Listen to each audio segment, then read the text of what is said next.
મિત્રો, વાગડમાં આવેલી છે એક એવી જગ્યા જેનો નાતો સતયુગથી છે. ચાલો વિસ્તારથી વાત કરીએ. રાપર તાલુકામાં આવેલા રામવાવ ગામથી 5 કિલોમીટરના અંતરે આવેલી છે કાગનોરા નામની એક પવિત્ર જગ્યા, અને જેનો નાતો સતયુગથી છે.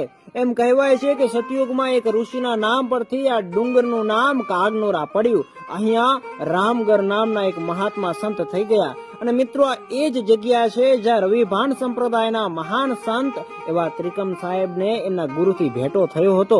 અને એ રીતે આ જગ્યા ઐતિહાસિક અને પૌરાણિક દ્રષ્ટિએ ખૂબ મહત્વનું સ્થાન ધરાવે છે. આ સાથે બાજુમાં કાગનોરા ડેમ આવેલો છે, અને ચોમાસા દરમિયાન તો આ જગ્યા સોળે કળાએ ખીલી ઉઠે છે.